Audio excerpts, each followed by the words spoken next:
Good morning, students. Today we are going to start with our last poem by Dylan Thomas. The title of the poem is Fern Hill. So, Fern Hill is written as 6 stanzas containing 9 lines each. Structure जो poem का है extremely subtle है. Flow relies on half rhymes as well as internal rhymes, as opposed to the more traditional full rhymes at the end of each line. Lack of structure जो है is used to great effect as it evokes and mimics the way memory wanders and recalls the past in small pieces at a time. Fern Hill इस poem में हम देखेंगे कि poet जो है present में है, फिर थोड़े टाइम बाद वो मेमोरी में चला जाता है, तो स्मॉल पीसेस स्मॉल टाइम के लिए वो अपनी मेमोरीज में खो जाता है, उसमें वॉन्डर करता है, घूमता है एंड रिकॉल्स द पास्ट, अपने पास्ट थिंग्स जो बीत चुकी हैं उनको वापस से याद करता है. Recalling the past is an immediately clear theme for this poem. The very first words of the poem are now as I was young. Shows है ना, ये जो सेंटेंस, ये जो लाइन है now as I was young, the first two standard introduce two main characters that serve as the basis for the work.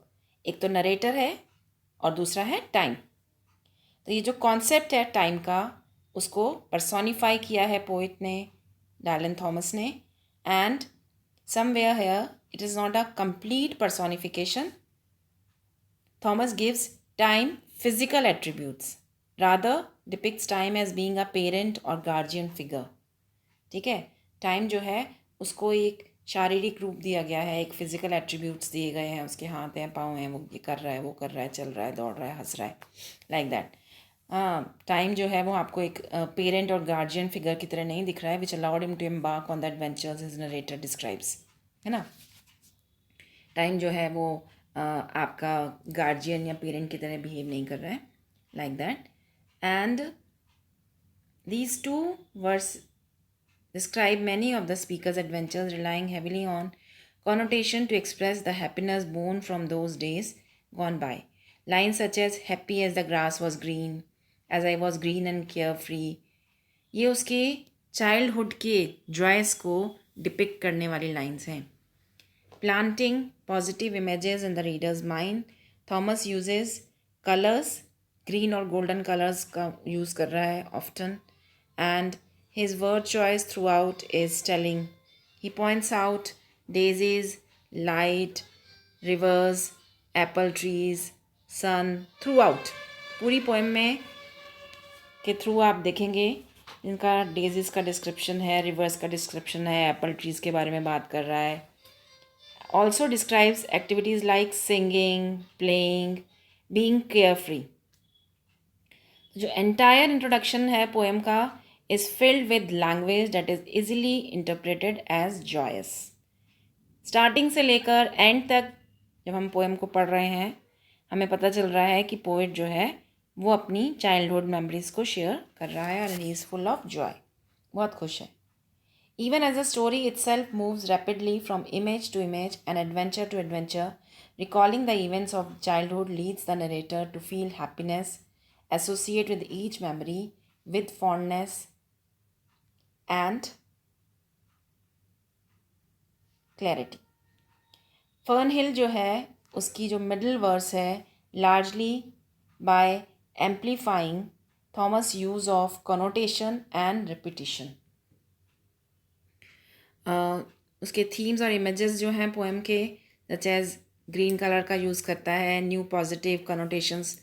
Central to these verses is a parallel drawn between the speaker's childhood and the biblical garden of Eden. जिस garden को वो describe कर रहा है जिसमें वो play करता था, वहाँ पर आप देखेंगे कि वहाँ पर बिब्लिकल गार्डन ऑफ एडन के कुछ कॉनोटेशंस देखने को मिलते हैं, कुछ पैरेलल्स आपको, जो ओरिजिनली पैराडाइज था. The main purpose of these two verses is largely to amplify the sense of childhood happiness that was established early on Fern Hill. In the third verse, specifically, the lines suddenly become very short and the scenes pass by rapidly. Thomas writes about playing in the river, imagining green fires and then it being night time. Each of these lines begin with the word and, as though the speaker is breathlessly trying to summarize a day's worth of excitement to a casual listener.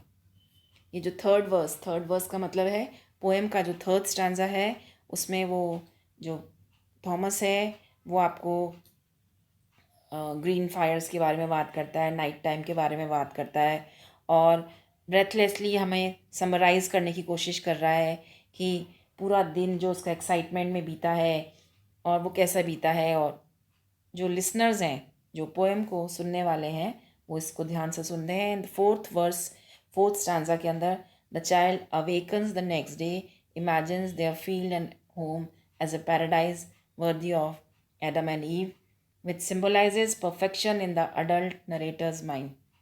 Another recurring image is that of horses. Fourth stanza में जब वो सोकर उठता है तो Adam ewe का जो वो पैराडाइज वाला गार्डन ऑफ एडन है उसको याद करता है. वो सिंबल्स यूज़ करता है क्योंकि वो एक एडल्ट नरेटर है, तो उसके दिमाग में जो सिंबल्स आते हैं उनको यूज़ कर रहा है, उनको नरेट करने के लिए, बताने के लिए. और जो रिकरिंग इमेज उसके अंदर है वो है हॉर्सेस की, है ना, which likely are meant to symbolise freedom for the speaker.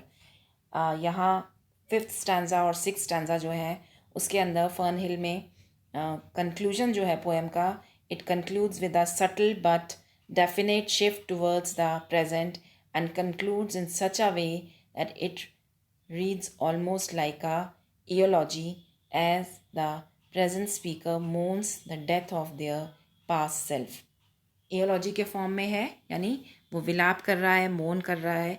क्यों? क्योंकि उसकी जो पास्ट सेल्फ है उसकी डेथ हो गई है, वो चीज़ें उसके प्रेजेंट में अवेलेबल नहीं है, इसका उसे दुख हो रहा है. जो फिफ्थ वर्स है, it continues very much in the same vein as the one that preceded. पहले वाली फोर्थ स्टैंजा से मिलते जुलता ही फिफ्थ स्टैंजा है, लेकिन उसमें एक पॉजिटिव इमेजरी और सिंबल्स का यूज़ किया है जो उसकी हैप्पीनेस को, उसके जॉय को शो करता है. और ब्राइट कलर्स का यूज़ किया है, जैसे ब्लू है, ग्रीन है, गोल्ड है. ये उसकी केयर फ्री फ्रीडम को रिप्रेजेंट करते हैं, जो कि हॉर्सेस के थ्रू भी उसने रिफ्लेक्ट करने की कोशिश की थी. द हाउस, जिस घर की वो बात कर रहा है, जिस फार्म हाउस की बात कर रहा है, उस गार्डन में उसका जो फार्म हाउस था वो कैसे डिस्क्राइब किया गया है, एज ग्रे. सन और स्काई जो है उनका भी रेफरेंस है. और जो वर्ड्स यूज़ कर रहा है पोइट डायलन थॉमस के बारे के द्वारा जो वर्ड्स यूज़ किए गए हैं, nothing I cared appear, depicting the child's freedom in plain words. In the sixth stanza, however, Dylan Thomas brings his story back to the present. उसकी जो सारी की सारी स्टोरी है वो सिंबल्स और मेटाफर्स में उसने बताई है. जो इमेजेस उसने यूज़ किए हैं वो डिफरेंट कॉनोटेशंस हैं, और इसीलिए ये जो स्टोरी है बहुत ज़्यादा एब्स्ट्रैक्ट हो जाती है. थॉमस डिस्क्राइब कर रहा है the shadow of a hand and describes the farm where most of the story took place as having fled forever now that the land has no children upon it. In these final 4 lines, और जो poem की final 4 lines हैं उसमें जो speaker है वो इस बात को एक्नॉलेज करता है कि जो चाइल्डहुड टाइम था वो पास्ट है, और इसीलिए वो उसका विलाप कर रहा है क्योंकि वो सब चीज़ें अब प्रेजेंट में उसके पास अवेलेबल नहीं हैं.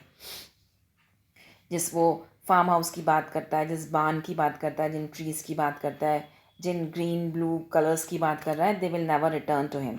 और ये जो टाइम को बार बार टाइम पर जो रिफ्लेक्ट किया गया है, जो करेक्टर है टाइम का, इट रिटर्न्स हेयर, जिसको इनिशियली आपने स्टार्टिंग में पोएम के देखा था.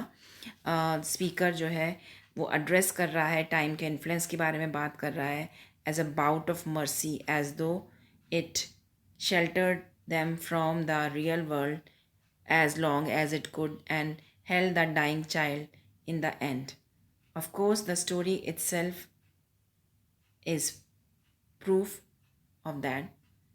So, this brings us to the end of this poem.